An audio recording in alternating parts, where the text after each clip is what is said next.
पिछले 1000 साल से 25 करोड़ से ज्यादा हिंदू मार दिए गए हिंदू होने के कारण।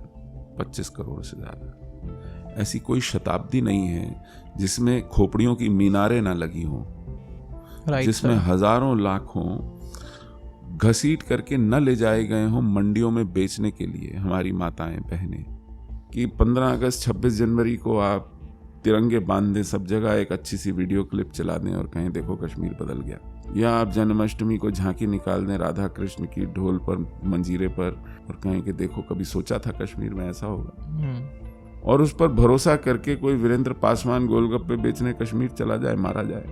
कोई राजेश कुमार जोधपुर से बैंक में काम करने आए, काम करता करता अपनी सीट पे मारा जाए।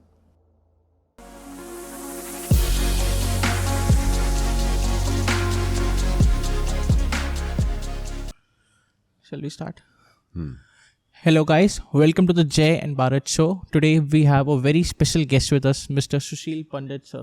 So thank you so much for joining on the show. It's a huge honor sir. ना बहुत बहुत धन्यवाद Thank you so मुझे much इस sir. चर्चा में शामिल करने के लिए। तो सर हम जानना चाहेंगे आपसे आपका बैकग्राउंड, आपका फॉर एग्जांपल सर आप कश्मीरी पंडित रहे हैं, लाइक यू आर कश्मीरी पंडित। तो सर आप बता सकते हैं कि आपके टाइम पे कैसा कश्मीर का माहौल था, कैसे आपकी पैदाइशी हुई और कैसे सर्कमस्टांसेस में आपने कश्मीर छोड़ा? देखिए, कश्मीर का माहौल पिछले 600-700 साल से एक संकट का माहौल रहा है वहाँ के हिंदुओं के लिए। कश्मीर घाटी में जो समुदाय लगभग 100% था, अलग अलग भारतीय मतों से, चाहे वो वैष्णव हों, शैव हों, शाक्त हों, बौद्ध हों, जैन हों, सिख हों, हम सब के लिए कश्मीर लगभग 600 वर्षों से एक संकट और संघर्ष का इतिहास रहा है। और इसके चलते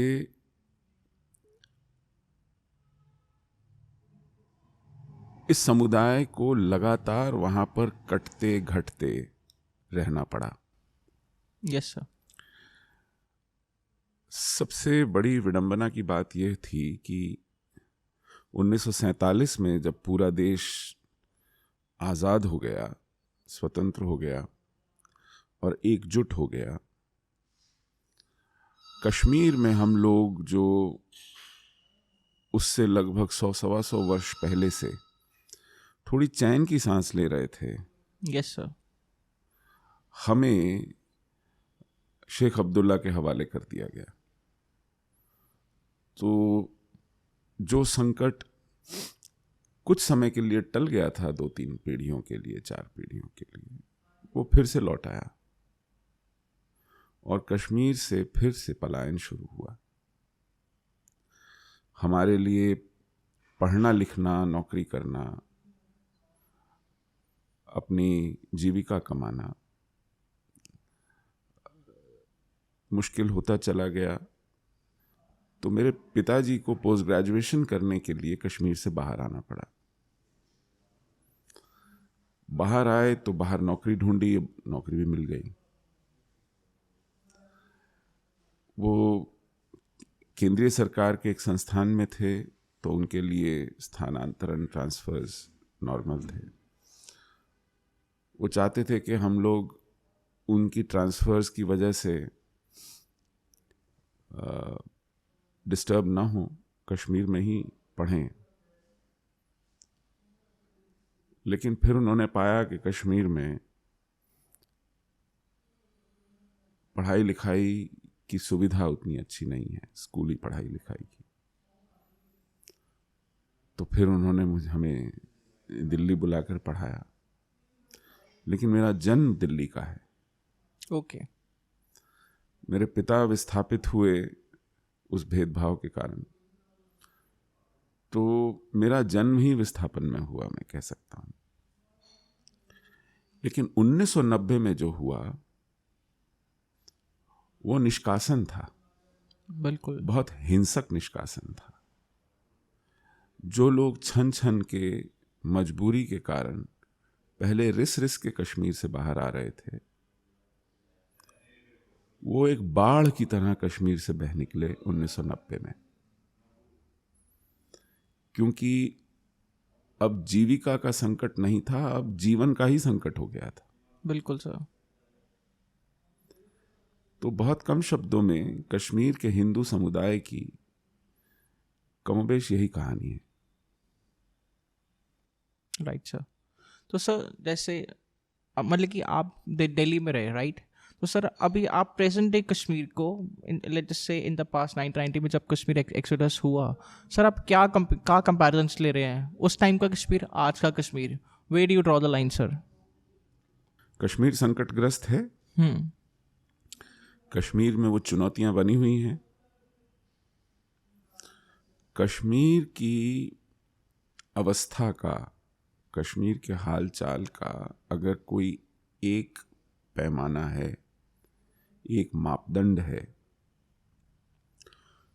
तो वो ये है कि क्या वहां पर गैर मुस्लिम सुरक्षा और शांति से रह सकता है कि नहीं रह सकता। Right sir. और उस पैमाने पर कश्मीर जहां था, वहां से भी और 2 कदम पीछे हट गया है। कश्मीर में आज भी गैर मुस्लिम सुरक्षा और शांति से रह पाए, ये संभव नहीं है। और मैं जब कहता हूं कि 2 कदम और पीछे हट गया है, उसका कारण यह है कि जो लोग 1990 में नहीं निकले, वो आज निकल रहे हैं। वो आज अपना सामान बांध कर निकल रहे हैं या मारे जा रहे हैं। सर आपकी एक this is your statement sir. आप बोलते हैं कि कश्मीर में हिंदू जोन से जा रहे हैं, वो अपना ही जिहाद लिख रहे हैं, like we are having a part in our own demise in Kashmir, क्योंकि वहाँ की टूरिज्म इंडस्ट्री है, वहाँ पे उनसे जिहादिस्ट हैं, वो वहाँ पे सिर्फ कश्मीर में टारगेट करते हैं, मतलब कि being a separatist they become जिहादी, लेकिन वो वहाँ पे सिर्फ उन्हीं लोगों को टारगेट करते हैं जो उनसे वहाँ पे हिंदूज रहने वाले हैं, but they don't target the tourist industry. तो सर ये कैसे कोरिलेट कर सकते, like can you elaborate more on this thing कि कैसे इंडियंस और Hindus himselves are destroying their own Kashmir? देखिए, कश्मीर को पाकिस्तान से बहुत मदद मिलती रही जिहाद कराने के लिए, कश्मीरी जिहाद को, क्योंकि उनका वो तो मुंह पर कहते हैं पाकिस्तान से रिश्ता क्या, ला इलाहा इल्लल्लाह। बिल्कुल। क्योंकि पाकिस्तान इस्लाम की बुनियाद पर मुसलमानों के लिए एक अलग देश के रूप में बनाया गया, और कश्मीर को भी भारत से अलग करने का एकमात्र कारण ये है कि वो एक मुस्लिम बहुल राज्य है, प्रदेश है, और इसलिए उसका भारत में रहने का कोई औचित्य नहीं है, ऐसा जिहादी मानते हैं। लेकिन पाकिस्तान की हालत तो खराब है, कंगाली पर है, उसके अपने खाने पीने का कोई बंदोबस्त नहीं, तो कश्मीर को क्या देगा? दूसरा, कश्मीर की जो स्थानीय सरकारें हैं, जो इस जिहाद का पोषण करती थीं, जो पत्थरबाजों को नौकरियां देती थीं, जो एनकाउंटर में मारे गयों के घर मुआवजे पहुंचाती थीं,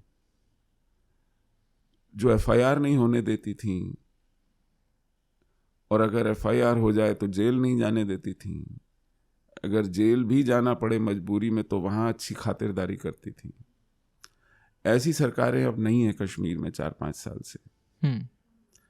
तो ऐसे में जिहाद के पास साधनों की तो कमी है, प्रश्रय की कमी है, तो इसके लिए वो टूरिस्ट जो उनको पैसा देने आते हैं, उन्हें निशाने पर नहीं लेते, उनसे वो कमाते हैं, और जो कमाते हैं उसका एक बड़ा हिस्सा जिहाद में झोंकते हैं।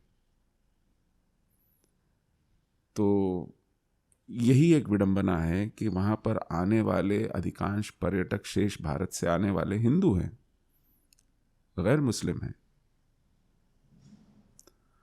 और उन्हीं के पैसे से उन्हीं के समुदाय का कश्मीर में हनन हो रहा है, और हम लोग ये समझते नहीं हैं। हम लोग ऐसा समझते हैं कि हम वहाँ जाएंगे तो स्थितियां सामान्य होंगी। हाँ, क्योंकि हमको ये समझा दिया गया है कि ये वो रोजगार की लड़ाई है, क्योंकि उनके पास खाने पीने के, उन्नति के, प्रगति के साधन नहीं हैं, इसलिए वो हिंसा करते हैं, इसलिए वो आंदोलन करते हैं। जबकि ये पाखंड है, ये झूठ है। कश्मीर घाटी में प्रति व्यक्ति कारों की संख्या देश भर में सबसे अधिक है।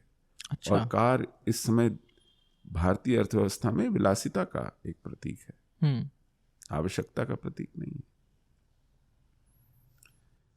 तो सबसे अधिक कार पेनिट्रेशन पर हाउस होल्ड अगर कश्मीर में सबसे ज्यादा है, कश्मीर की अगर प्रति व्यक्ति आय, एवरेज हाउस होल्ड इनकम देश भर की एवरेज हाउस होल्ड इनकम से 2.5 से 3 गुना ज्यादा है, तो ये वहां पर रोजी रोटी की, रोजगार की, ऐसे मुद्दों की, विकास की लड़ाई नहीं है। Right sir. ये जिहाद है कि हमने वहां पर मुसलमानों के अतिरिक्त और किसी को रहने नहीं देना, और इसको हमारी सरकारें कहती हैं शिक्षा और रोजगार के अभाव में लोग आंदोलन कर रहे हैं। इस पाखंड के चलते लोग सोचते हैं कि हम देश की मदद कर रहे हैं वहां जाकर, जबकि ऐसा नहीं है। इससे देश का नुकसान ही हो रहा है। सर, आपका क्या टेक है रेडिकल इस्लामिज्म पे? Do you see any and towards this problem in Kashmir? नहीं, जब तक होश ठिकाने नहीं आएंगे।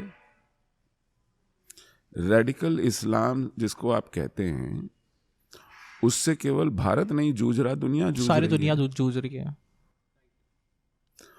और जो उसका तसल्ली बख्श इलाज दुनिया में कहीं होता है, तो भारत में भी उसी इलाज से कुछ संभव होगा तो होगा।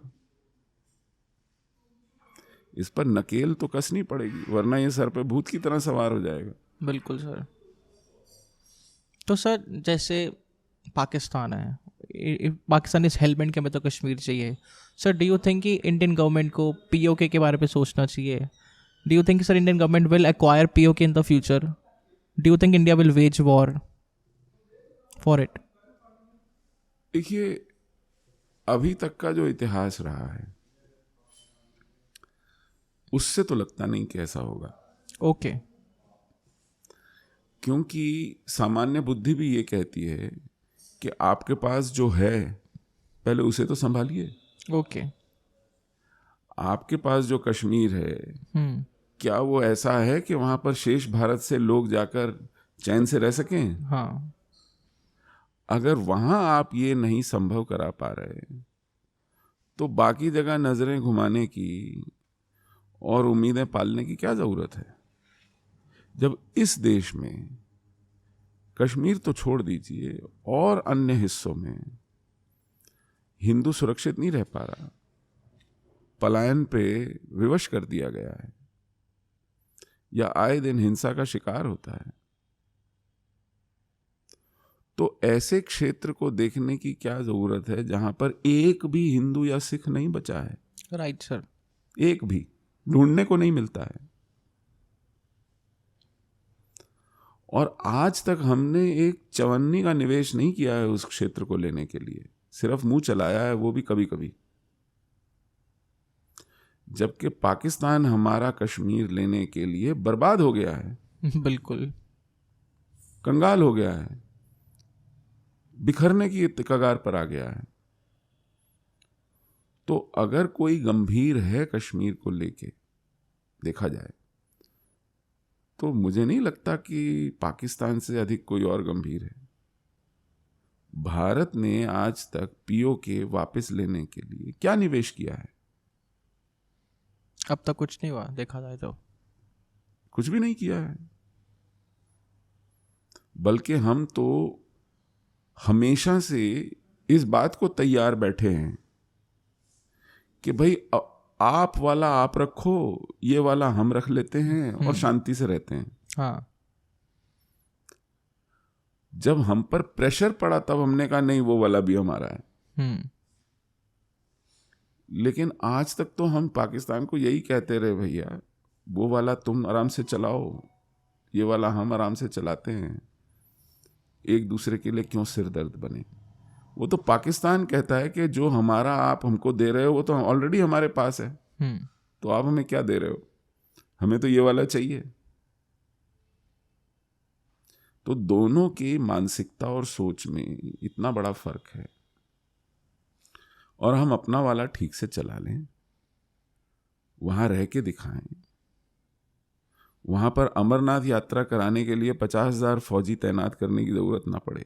बिल्कुल, दुनिया में होता है कहीं कहीं नहीं कि सर। कोई तीर्थ यात्रा के लिए जाए और पूरे के पूरे देश को उल्टा लटकना पड़े कि वहां पर कोई हादसा ना हो जाए, कोई मारा ना जाए। संगीनों के साये में अगर हमको अपनी तीर्थ यात्रा आज के कश्मीर में करनी है, it's a matter of shame. तो फिर उस कश्मीर को के पीछे क्या भागने की जरूरत जहां एक भी हिंदू नहीं बचा है, एक भी सिख नहीं बचा है। Right sir. Sir do you ever see the day कि कश्मीरी पंडित्स या फिर हिंदू जितने भी हैं वो बाकी वापस कश्मीर में जाए इन द फ्यूचर? नहीं, do I ever see a day where Indian state thinks that we must go there? Right. भाई हम किसी के कहने पे वहां से नहीं निकले थे। बिल्कुल। जब रहना मुश्किल हो गया तो हम अपना जमीन जायदाद, घर, नौकरी, व्यवसाय, मंदिर, तीर्थ सब छोड़ करके, जो तन पे था, जो जेब में था, जो हाथ में ले जा सके, वो लेके निकले ना। तो आज आप नौकरी का लालच दें, कहें कि चलो जी हम आपके लिए थोड़ा प्लॉट ले देते हैं, वो तो हमारे पास थे ऑलरेडी, खेत थे, बागान थे, पुश्तैनी घर थे। अगर वो सब भी छोड़ के हमको निकलना पड़ा तो हालत ऐसी रही होगी। बिल्कुल। और जिस दिन ये हालत सुधरेगी हमको किसी के इनविटेशन की भी जरूरत नहीं है, हमारा घर है, हम खुद जाएंगे। आपका काम प्लॉट दिलाना, नौकरी दिलाना नहीं है। किसी भी सरकार का काम सिर्फ और सिर्फ सुरक्षा दिलाना है, व्यवस्था ठीक करना है। वो आप कर नहीं रहे हैं। उसकी जगह लीपापोती हो रही है, उसकी जगह पाखंड हो रहा है कि 15 अगस्त 26 जनवरी को आप तिरंगे बांध दें सब जगह, एक अच्छी सी वीडियो क्लिप चला दें और कहें देखो कश्मीर बदल गया। या आप जन्माष्टमी को झांकी निकाल दें राधा कृष्ण की, ढोल पर, मंजीरे पर गाते बजाते कीर्तन आप लाल चौक से एक क्लिप चला दें फिर, और कहें कि देखो कभी सोचा था कश्मीर में ऐसा होगा। और उस पर भरोसा करके कोई वीरेंद्र पासवान गोलगप्पे बेचने कश्मीर चला जाए, मारा जाए। कोई राजेश कुमार जोधपुर से बैंक में काम करने आए, काम करता करता अपनी सीट पे मारा जाए। कोई अपने तहसीलदार ऑफिस में बैठा है, आए उसका नाम पूछें, पुष्टि करें कि तुम ही हो क्या, हाँ, उसको आराम से गोली मारें, चले जाएं। स्कूल में टीचर पढ़ाते हुए सुरक्षित नहीं है, दुकान पर अपनी केमिस्ट बैठा हुआ सुरक्षित नहीं है, कोई ढाबा चलाता हुआ सुरक्षित नहीं है। तो फिर सुरक्षित कौन है भाई? चीफ मिनिस्टर या मिनिस्टर जिसके आगे पीछे सैकड़ों लोगों की फौज चलती है हथियार लेकर उसको सुरक्षित करने के लिए, वो है सुरक्षा। तो हम लोग कश्मीर में कब जाएंगे, कैसे जाएंगे, इसकी चिंता छोड़िए। अगर आपको इसकी चिंता होती तो अव्वल तो आप हमें कश्मीर से निकलने कभी ना देते, नहीं देते, हमें मजबूर नहीं होना पड़ता, और फिर हमें 33 साल इंतजार नहीं करना पड़ता। हमारे हथियारे खुले हुए नहीं घूम रहे होते वहां। हमारे समुदाय के मारे गए लोगों पर, पीड़ितों को न्याय के लिए अभी तक मुताज नहीं रहना पड़ता। सरकार वहां पर खुश करने के लिए उल्टी लटकी हुई है लोगों को, वो नाराज ना हो। हमारे तो शरणार्थी कैंपों में आज तक कोई प्रधानमंत्री नहीं गया, 9 प्रधानमंत्री हो गए हैं तब से,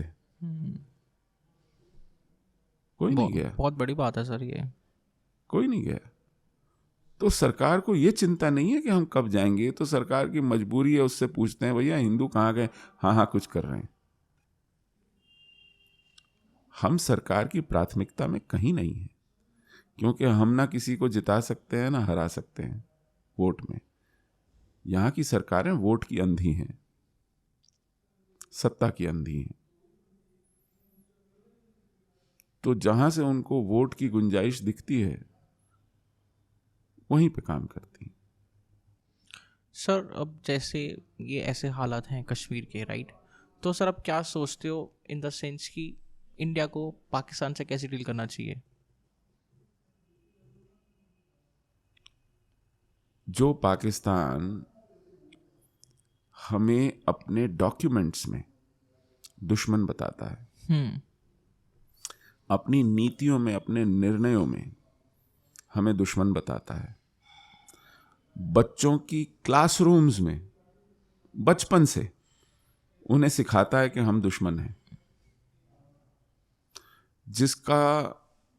जिसकी सेना के लिए दुनिया में केवल 2 दुश्मन हैं, एक इजराइल और एक इंडिया। इजराइल दूर है, उससे कभी खुद पंगा लेगा नहीं, तो ले दे के हम ही एक दुश्मन है। जिसने अपने नागरिकों के परिवारों में से लड़के इसलिए जिहाद में झोंके हैं, जिनको शिक्षा नहीं दी, रोजगार नहीं दिया, अक्ल और तमीज नहीं दी, उनको जिहाद और शहादत सिखाई, जो अपने नौजवानों को मरने भेजता है कश्मीर, उससे भारत को कैसे डील करना चाहिए? वो देश अभी तक बचा कैसे हुआ है? बिल्कुल। इस देश के बच्चे बच्चे को पता है कि भारत को पाकिस्तान से कैसे डील करना चाहिए, लेकिन हमारी सरकारें और हमारे प्रधानमंत्री वहां बिन बुलाए पहुंच जाते हैं, उनके साथ जफ्फियां डालते हैं, फोटो खिंचाते हैं, उनको बुलाते हैं,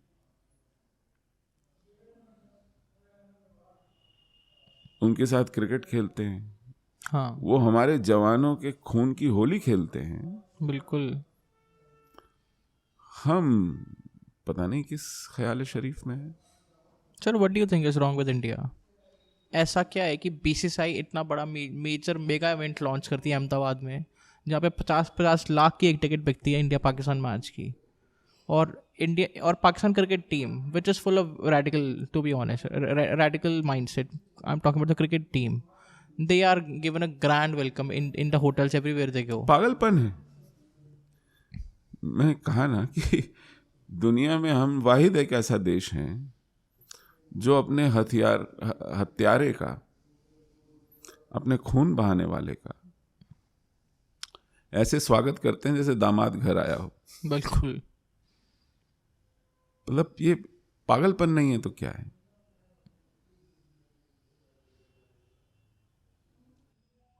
मतलब ये जो दिल जीतने की बीमारी है यहाँ पर, वो लोग खुद हैरान होते हैं कि कोई ऐसा भी मुल्क है, तो वो हमारी बेवकूफ़ी का जितना लाभ उठा सकते हैं उठाते हैं खुल के। वो कहते हैं अगर ये मूर्ख हैं तो ईश्वर ने भेजा है हमको। लोगों को जानवर का शिकार करने जंगल जाना पड़ता है, यहाँ जंगल से खुद शिकार चल के इनके घर आता है। बिल्कुल।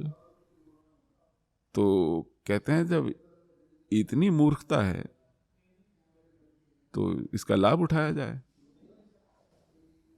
तो sir what do you think about article 370 abrogation? आपको लगता है कि सर 370 हटाना देश के लिए ठीक था? मुझे तो लगता है बहुत बढ़िया था, बहुत अच्छा हुआ, और कम से कम ये एक ऐसा काम इस सरकार ने किया जिसके लिए उसके बहुत से अपराध माफ कर देने चाहिए। तो सर आपको क्यों लगता है जैसे कपिल सिब्बल जैसे lawyer, he is a celebrity lawyer in the country, right, वो सुप्रीम कोर्ट में जाके अपील करते हैं, Shah Faisal x IAS officer, now he has reverted back कि हाँ 370 ठीक हुआ, पास्ट की बात है, अब काम ठीक है। आपको ऐसा क्यों लगता है कि sir the leftist media leftist journalist, leftist politicians, basically India alliance, I.N.DIA, ये ऐसे सर देश के विरोध जाने वाली गतिविधियों पे सर क्यों लगे हुए हैं आपके हिसाब से? मैं कहा ना, हमारी व्यवस्था जो है वो सत्ता केंद्रित है। पावर में आना है, पैसा बनाना है, ऐश करनी है, धौंस चलानी है, अपनी मन मर्जी का करना है। जब सारा का सारा तंत्र इस बात पर टिका हुआ है कि सत्ता पे कैसे आना है, तो उसके लिए आप इस देश को एक देश की तरह ना देखकर इसमें कौन मुझे वोट देगा, कौन मुझे वोट दे रहा है, कौन मेरी जेब में है, कौन जेब में रखा जा सकता है, लाया जा सकता है, ऐसे गणित पर चलते हैं। तो जब आप ऐसे गणित पे चलते हैं तो हर कोई उसी वेदी पर सारे अन्य मुद्दे वार देता है। बाकी सब विषयों का केवल इस विषय पर, केवल इस बात पर कि सत्ता में आने के लिए मुझे क्या करना चाहिए, उन सब की बलि दे देता है। और ये जो आपने वकीलों के नाम लिए, मैं तो नाम भी लेना पसंद नहीं करता इन लोगों का। ये लोग आतंकवादियों के लिए अदालतें रात को 2 बजे खुलवा देंगे। हाँ, कंफर्म्ड। जिन लोगों को देश की न्याय प्रक्रिया के हर चरण से गुजरते हुए दोषी पाया गया, उन लोगों के लिए उल्टे लटकेंगे। और फिर जो दशकों से मामले लंबित पड़े हैं, जिन पे फैसले नहीं हो रहे हैं, उस पर जाके सुप्रीम कोर्ट को धमकाएंगे कि नहीं, चुनावों से पहले मत फैसला देना। हाँ, ताकि किसी को इसका लाभ ना मिल जाए। और यदि ये किसी भी औचित्य से बात सिरे नहीं चढ़ती है, तो इसके लिए वो चीफ जस्टिस के लिए का इम्पीचमेंट तक कराएंगे पार्लियामेंट में जाके। Right sir. धौंस देखिए, उनको पता है कि उनके पास संख्या बल नहीं है इम्पीच करने के लिए, लेकिन माहौल ऐसा बनाएंगे कि फिर उस चीफ जस्टिस को झक मार के कहना पड़े कि अच्छा भैया नहीं करते फैसला। तो न्यायालय पर ऐसी धौंस जमाना, आतंक के लिए इस तरह खड़ा होना, देश विरोधी जितनी भी ताकतें हैं उनको बल देना और उससे अपनी वकालत चमकाना, अपने पैसे बनाना, अपनी सांसदी पक्की करना, ये इन लोगों का काम बन गया है, ये इनका करियर बन गया है। They are career anti nationalist. Right, what a word sir, seriously.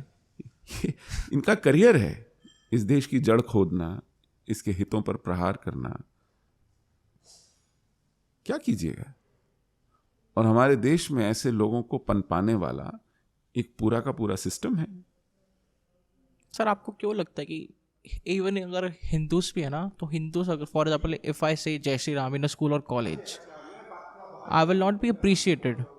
Teachers बोल देंगे कि ये क्या बदतमीजी की, या फिर जैसे उनसे फ्रेंड्स के ग्रुप्स होते हैं, they look down upon these things, these things are not cherish in the society. तो अब सर आप ऐसा क्यों लगता है कि हिंदूज खुद ही अपना बेड़ागर करने को तुले हुए हैं? मुझे तो चीज समझ ही नहीं आ रही है सर। नहीं, आप तो वकील है ना। सुप्रीम कोर्ट में एक जज है पारदीवाला, उसके पास एक बेल एप्लीकेशन गई कि साहब इस मामले में मुझे बेल मिलनी चाहिए कि नहीं। उसके पास ये इशू नहीं था कि इसने कोई गलती की है कि नहीं की है। उसने जवाब में कहा तूने सारे देश में आग लगा दी है। अरे भाई, आपके पास मुकदमा इस बात के लिए नहीं आया है कि मैं दोषी हूं कि नहीं हूं। आपके पास मुकदमा इस बात के लिए भी नहीं आया है कि मुझे चलो बेल दो या ना दो। आपके लिए मुकदमा इस बात के लिए आया है कि मेरे खिलाफ अगर 20 FIRs देश भर में हो गई हैं, वो एक ही इशू के ऊपर हैं, उसको कम से कम एक जगह ले आओ। एक जगह तो कर दो, कलेक्टिव कर दो, है ना। मुकदमा चलेगा तो फिर मेरा दोष सिद्ध होगा या नहीं होगा वो बात की बात है, और ऐसा होता आया है। लेकिन आप बैठ गए उसको दोषी बनाने में। सुप्रीम कोर्ट का जज, वो आज भी जज है। कैसा भूत सवार है लोगों पर। और जब से डीएमके के बेटे ने, वो स्टालिन ने, उदयनिधि और स्टालिन ने वो स्टेटमेंट दी, इनको लकवा मार गया है। हाँ, तो इनके यहाँ ये लोग सोचते हैं हम खुदा हो गए हैं, भगवान हो गए हैं, और जो मुंह में आया बकवास करते हैं, जो मुंह में आया। हम लोग जाते हैं ये कहने कि हजारों FIR पेंडिंग है, पीड़ित घूम रहे हैं। देश ने अभी तक कोई व्हाइट पेपर नहीं देखा कि हमारे साथ क्या हुआ हिंदुओं के साथ कश्मीर में। कोई पॉलिसी डॉक्यूमेंट नहीं देखा कि हमारा क्या करेंगे। आप कम से कम मुकदमे तो चलवाइए, दोषियों को सजा तो दीजिए, पीड़ितों को न्याय तो दीजिए। 3 बार उस एप्लीकेशन को, उस याचिका को एडमिट तक नहीं किया गया। ये कैसे भांड है। ये कहते हैं हम न्याय व्यवस्था चला रहे हैं। 5 करोड़ केसेस पेंडिंग है, 5 करोड़ इस देश में, माय गॉड, जिसमें से 1.5 करोड़ केस तो अपेलेट कोर्ट्स में, हाई कोर्ट में और सुप्रीम कोर्ट्स में पेंडिंग है, और 3.5 करोड़ केसेस निचली अदालतों में है। यहां तक कि ट्रैफिक वायलेशंस के केस महीनों चल जाते हैं, घिसटते हैं। लेकिन इनकी प्रायोरिटी में मुंबई के डांस बार हैं, राइट, BCCI है, क्रिकेट कब होगा, कैसे होगा, कहां होगा, अडल्ट्री डीक्रिमिनलाइज कर दो। ये भी था। इनकी प्रायोरिटी में जेंडर इश्यूज हैं कि किसी मर्द को कभी सूझे कि मैं औरत हूं तो उसको अधिकार है कि वो औरत हो जाए। बच्चों को ये बताना कि नहीं तुम लड़के या लड़की पैदा नहीं हुए हो, तुम सोचो कि तुम क्या हो। मतलब मूर्खता की पराकाष्ठाएं हैं, और ये टिके हुए हैं, ये बने हुए हैं। ये कहते हैं कि शादी के बाद भी औरत या मर्द को ये अधिकार है कि उसकी सेक्सुअल लिबर्टीज कहीं भी हो, ही डजंट ओ लॉयल्टी। तो भैया शादी को इलीगल घोषित कर दो। शादी होती किस लिए? बिल्कुल, क्यों करनी है? नहीं, उसके लिए फिर गे मैरिज जो है वैलिड होनी चाहिए। अरे यार, आपको मैरिज से क्या लेना देना? कोई कॉन्ट्रडिक्शन। आप सोसाइटी को डिस्ट्रॉय करने पे लगे हुए हैं, एक इंस्टीट्यूशन को डिस्ट्रॉय करने पे लगे हुए हैं। लाइक मोर तो ये होता है कि is the supreme court for the nation और अगेंस्ट द नेशन? तो ये प्रायोरिटीज हैं, कॉन्ट्रडिक्शंस ही कॉन्ट्रडिक्शंस हैं। ऐसे लोग देश चला रहे हैं, किसका हित साध रहे हैं समझ में नहीं आता। अपने भाई भतीजों को जज बना रहे हैं। दुनिया में कहीं ऐसा नहीं होता। सर आपका क्या टेक है कोलिज्म सिस्टम के ऊपर? क्या वाहियात है एकदम।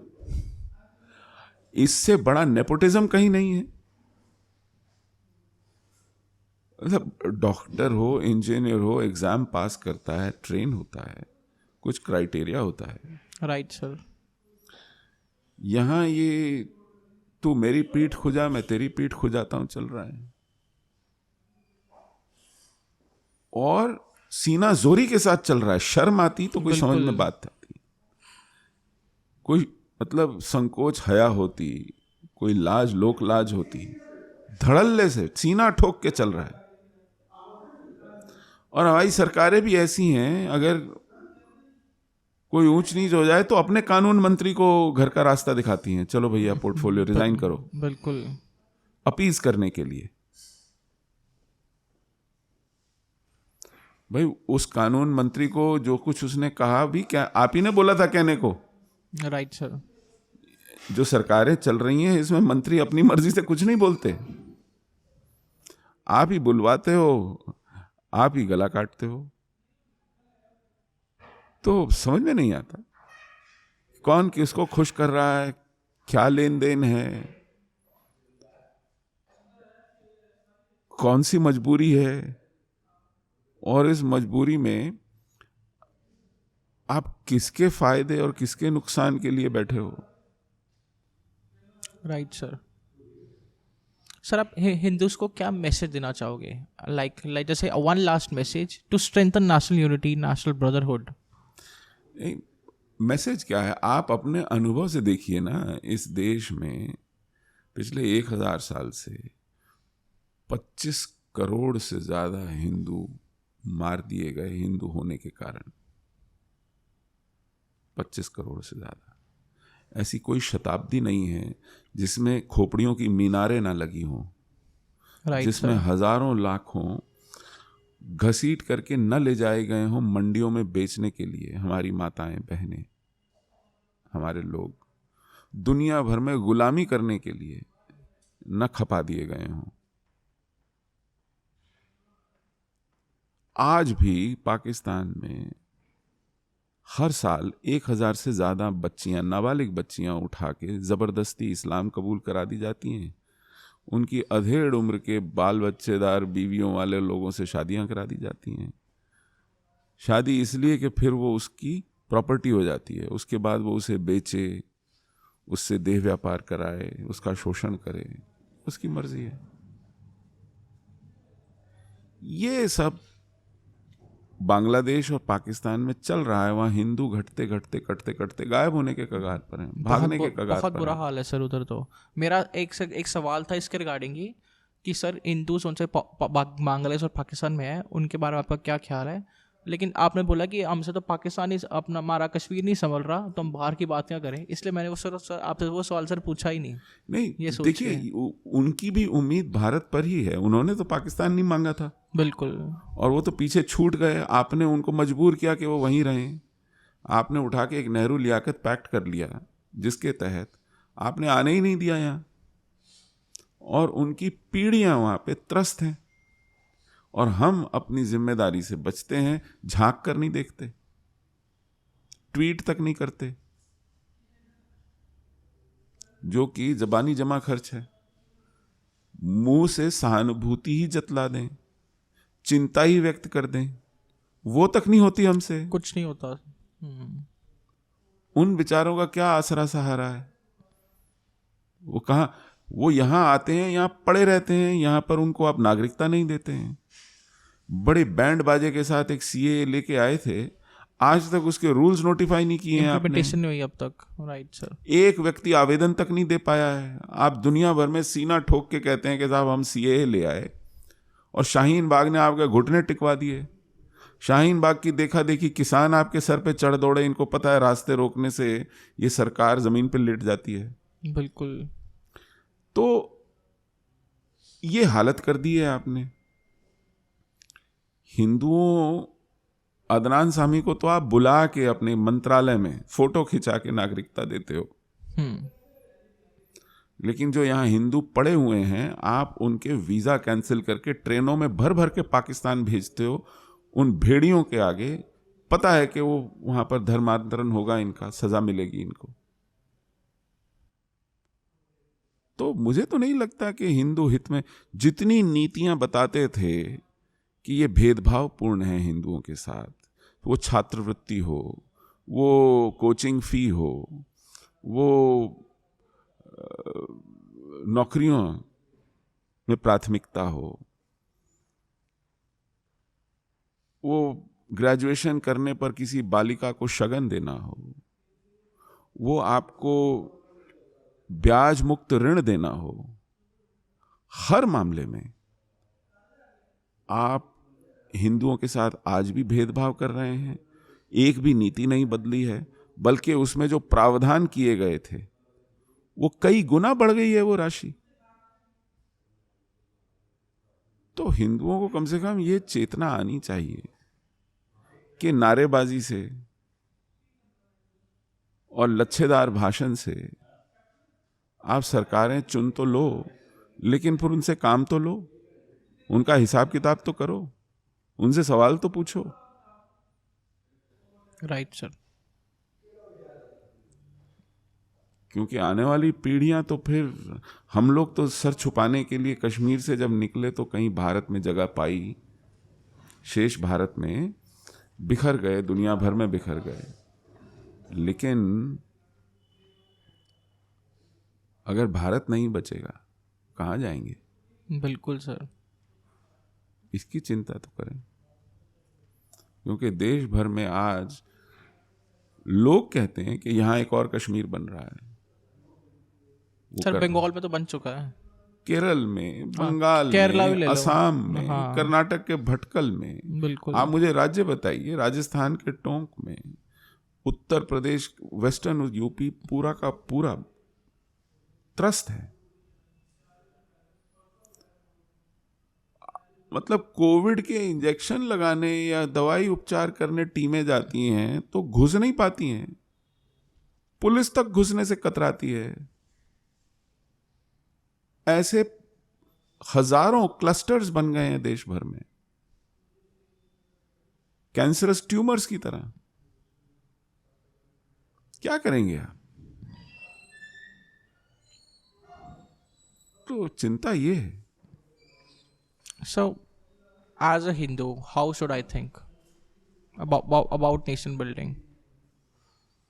I think this is the only place we can call our home.